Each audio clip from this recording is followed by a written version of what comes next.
Sweet revenge on a toxic supervisor. I got a job back when I was about 19 or 20 years old, close to 7 years or so ago, at my town's public hospital in their food service department. I stayed with the place for 3 years, but it has gone down as one of the worst jobs I ever had for many reasons. Bitchy nursing staff, insane hours, overworking me and co-workers, and just overall a very toxic work environment. I went in as a socially awkward girl with no spine for conflict or standing up for myself, and came out a much stronger person because of this place. But there is a particular series of events that led to that. Let me set it up for you. My official title was a food service aide, or aide for short. My job I was hired for was to collect dirty trays and dishes from carts on their respective floors, wash all of the dishes that came into my dish room, and put them into the dish machine to be sanitized before I let the dishes dry and store them where they needed to go. Then, at the end of the night, I would break down the machine and clean the filters of leftover food and drain the water tanks of dirty soap water before going home. Over time, I became well acquainted with the dish machines we had. First one was 20 plus years old and finally died on us. R.I.P. Big Bertha. And I could troubleshoot a problem with it since I like machines enough to learn as much as I can about them. My boss took notice of this and how hard I worked in the dish room every day. So he began to have me learn about the other parts of the department so I could fill in whenever someone called in. Cooking on the grill and serving food in the cafeteria, cashiering, helping to prepare food trays for patients, learning about different diets and their orders from the doctors, restocking floors for patient snacks and drinks, and finally deliver food to patient rooms. If that seems like a lot for one person, it was. Due to staff cutbacks, we were short a lot of manpower, so a couple of us had to learn as much as possible to keep us afloat. Now, on to the story. I had already been working in this small hospital for just over a year at the time, and I was determined to stay at least a few years to help make my work history look pretty good in the stance of longevity, that, and pure stubbornness, I guess. In that time, my boss hired a new supervisor for our department, who will now be called Chad. At first, Chad seemed like a pretty nice guy, and me, being the awkward dork I am, tried to help him fit in with the others at work. I told jokes to him, got him to open up a bit to the others, and soon he was able to have a conversation rather easily. All was good. Then he passed his 3-month probation period and was no longer being constantly watched by boss. Chad turned into an insufferable asshole. He began to bark orders as if he owned the kitchen, demanding to know why certain things weren't being done his way, and overall was slowing down production tremendously for everyone. Not to mention, he himself was a lazy cunt. When there would normally be 2 people washing dishes, if one of them called in, it would mean whoever was there had to pick up the slack and do it all by themselves. Chad wouldn't lift a finger to help, unless he knew boss was going to be in the kitchen and not in his office by HR. And even then, Chad didn't know what he was doing. And to top it all off, he made it a point to take jabs at me in front of the others, trying to make me look stupid because I was the youngest member of the department. It felt like I had gone back to high school, being the quiet, nerdy girl who was picked on for liking things out of the norm, and being laughed at for being weird. I like to draw, love anime, and play video games. So when the topic of, "What are you gonna do on your days off?" came up, I usually said something like, "I'm gonna relax at home and play insert game after doing some chores." Then Chad would make a remark like, "Wow, you play video games. You must not have a life, asshole." It got to the point where I was so fed up with Chad's bullshit that I began to grow a bit of backbone. I was fed up with constantly having anxiety working with him and hiding in the bathroom sobbing during my shift when he was making my life a living hell. I began to make cracks back at him and get into yelling matches with him in the kitchen. No sound escaped the doors once they were closed, so no one outside the department heard us. He couldn't fire me, only tell my boss and sign a write-up, which he never did because he saw it as a way of losing to me in our arguments. Anytime he made jokes at me, I threw them right back, and when I knew he was doing something wrong, I would fight back and tell him how it was supposed to be done. This went on for a few months, and then the final straw. As a dishwasher, you're supposed to take temperatures in the dish machine to ensure it's working properly. It's supposed to reach a certain temperature when washing dishes to ensure everything is being sanitized properly. If not, there could be an outbreak in the hospital from germs or mold. All the temperatures and times were recorded on a sheet and placed in a folder in the dietitian's office by the dish room. I was making my usual rounds of taking temps when I noticed the machine was reading about 20 degrees in the red cooler than where it was supposed to be. I shut down the machine and began to drain the water tanks. This was my way of troubleshooting if the tanks had just not been drained in a while, or if something was seriously wrong with the machine. As I was draining the water, Chad comes in and sees me doing this. He was furious and begins to rant. Chad, what are you doing? We still have piles of dishes to wash. Me, temps were low. Gotta drain the water and see if that fixes it. I think... Chad, how the hell is that going to fix it? You're just wasting time. Me, visibly annoyed. If you'd let me finish, I'm seeing if morning shift drained the water or not. If not, then it will only take 10 minutes to fill the tanks back up. Chad, I know the tanks were drained. I drained them myself. I get up and look him in the eye, knowing he was lying since he always asked me to take care of the machine at closing. Me, prove it. Show me how. He was about to yell again when my coworker Dean in the diet office peers into the dish room. Chad's face turns red, and he gives me a death glare before storming off. I continue to work on the machine, and once the tank's refilled, I initialed all of my temps and times on the sheet before returning it back in the office.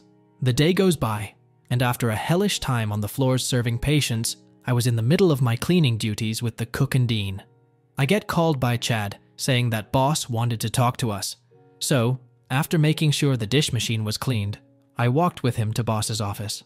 There, boss begins to tell me that Chad had given him evidence that I was slacking on my duties, and that I was not taking temperatures like I was supposed to for the dish machine.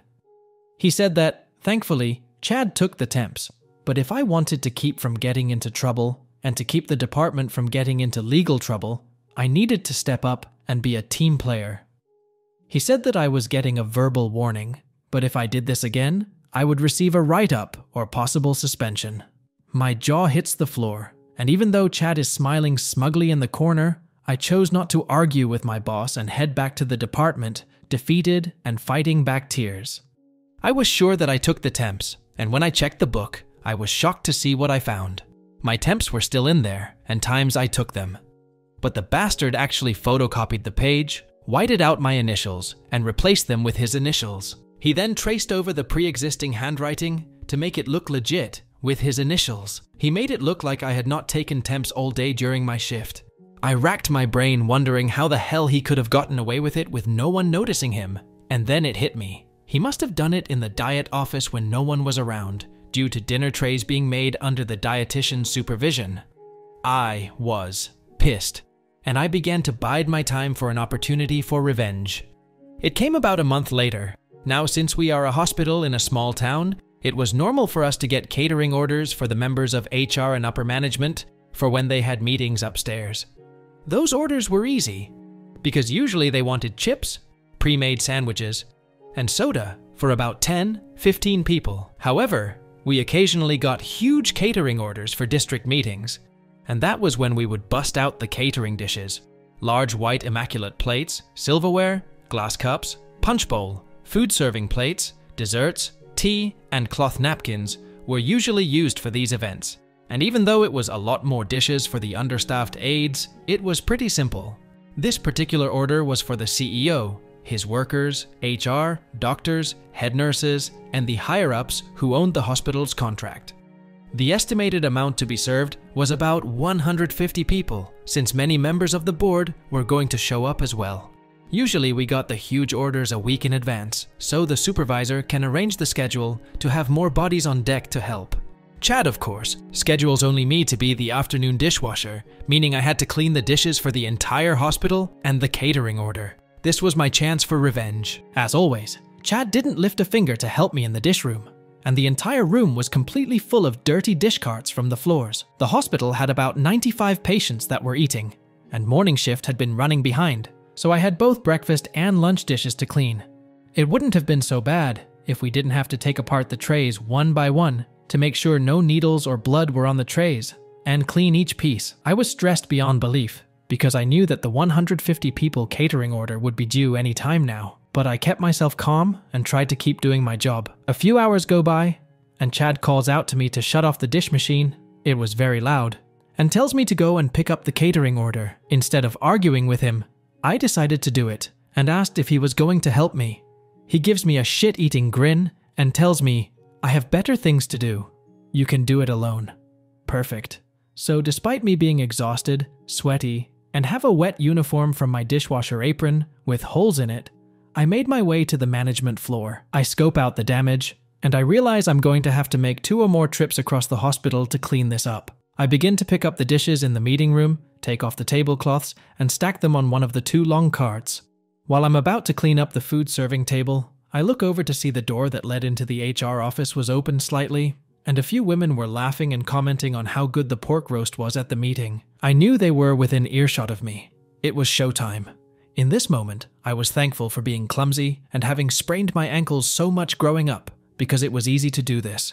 While I was cleaning up, I deliberately tripped on a chair that was left slightly out and went crashing onto the floor. I sprained my ankle doing this, which was what I was planning, and the glassware I was carrying fell and crashed to the floor. The 2 women in HR heard this and rushed over to see me laying on the floor with shattered glass all around me and a few minor cuts on my arms, and they rush over to help me up. We'll call them Jane and Jill. Jill, are you okay? Me, I'm all right. I say on the brink of tears. Jane, are you sure? Here, let's get you into a chair. Me, T, thank you. I'm sorry. I'm so sorry. Please don't tell my boss. They help me up into a chair, and when they check me over to see I'm in tears, they began to ask me questions. Jill, where is your help? Me, it's just me right now. I'm supposed to pick this up and take it back to wash them. Jane, seriously? All by yourself? Why didn't you get someone to help you? Me, we're short a dishwasher today. I'm trying as best as I can, but I keep falling more and more behind. At this point, I begin to cry uncontrollably. All of the stress and emotions I had bottled up from the past few months from working with Chad and the department had finally built up so much that I let loose my repressed emotions on these 2 ladies. I told them about the understaffing, the insane amount of overtime I and my coworkers were getting, how I was the only one doing dishes that day, how my supervisor refused to help me, and how much stress I had been in. I wasn't faking any of it. I was just waiting for the right moment to finally break down and tell the right people about all of the negative feelings I had. Needless to say, the 2 were shocked at my breakdown. Once I calmed down, they told me they wanted to see just how bad things had gotten in the dish room.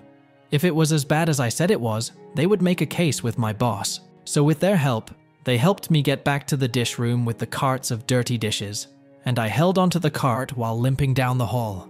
Once we got to the staff door for my department's dish room, I told them to wait outside while I pushed the carts in. Confused, they comply and hug the wall, waiting to see what happened next. I slipped into the dish room with the carts like nothing happened, and Chad comes in and glares at me.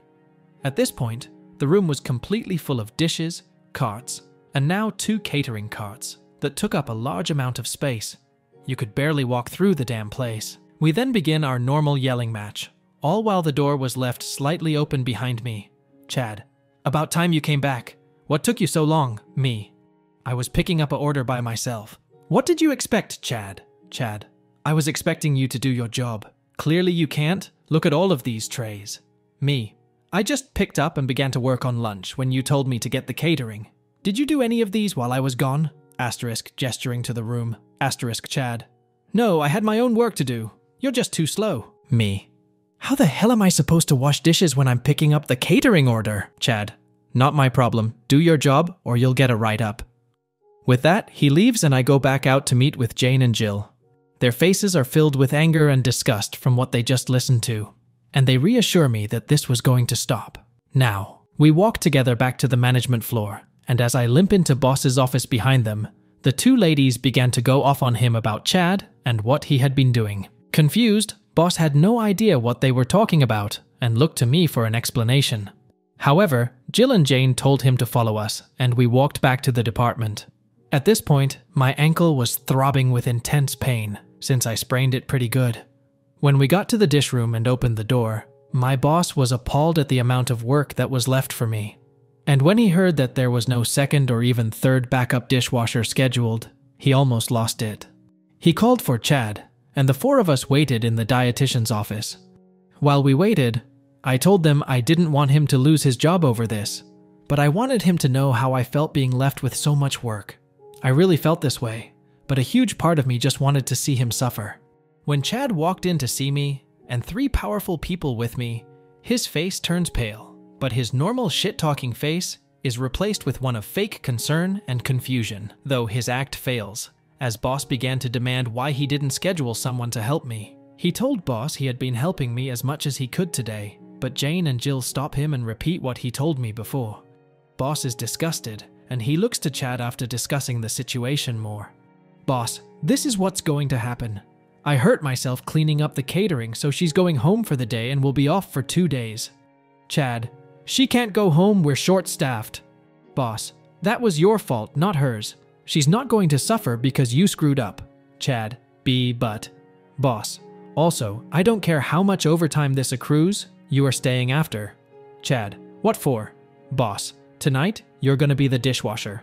All by yourself, you're going to wash every single one of those dishes and the catering order. And since it's almost time for dinner to be served to patients, I guess you will be doing those too.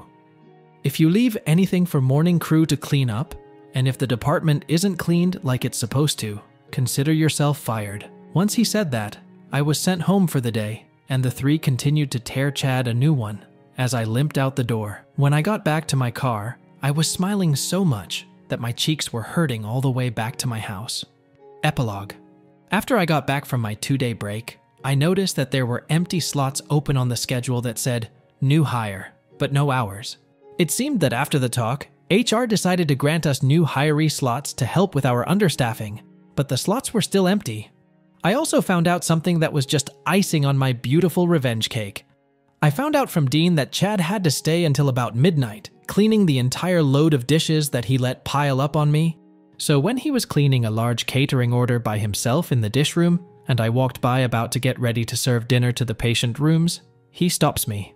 He then asks me if I minded staying back and to help him, since there was so much of the catering order left to clean up. I smile and said simply, "Not my problem, do your job." Boom.